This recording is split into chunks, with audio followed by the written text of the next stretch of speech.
why futhi ngifayithela njengoba ngilala naye la phandle mina yaba idupho yami la ngikhohliwe ukuthi mina ngizalwa la ngikhohliwe ukuthi ngine-ID because ngithi ngakhetha umfana wangaphandle basebebone kanjani umoya laba bala eSouth Africa basebengizimu umuntu ukuthi nezoguqula endlini bashayele ezindlini njengoguqula endlini azashayele ezindlini okay sebebashayile ezindlini uthi uzofuna ntoni la ntoni azoyifuna la ngoba yikho into angafani ukuyibeka apha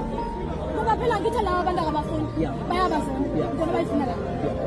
ntoni abayifuna la asekhulumela sisi wami ukuthi njengoba wena waze njengoba usho ukuthi bahlukumeza kakhulu abantu bala besilisa mhlawumbe awuthandana nabo ya mhlawumbe i-experience yakho mhlawumbe yagcina usubona mhlawumbe ukuthi uze unakhona yes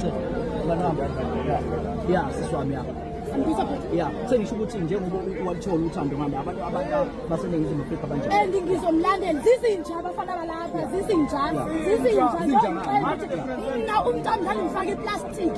ikipa ngisikhulula isikeka ngiqobule ingane ngiye ekliniki ithi khwashwa iplastic utshela ngomfana la basesikhetha labafana bangaphandle kubinqa uthi hayi ifutha nani uyintombazanela uthi nani nomfana ngaphandle kumele uhambe naye ngizohamba naye umuntu wami that is why ngilala naye phandle ngoba vele masedlula ukuhamba ngizohamba ngimlanda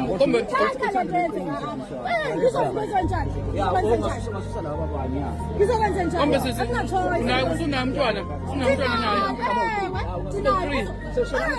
Hayi sekele ngezasi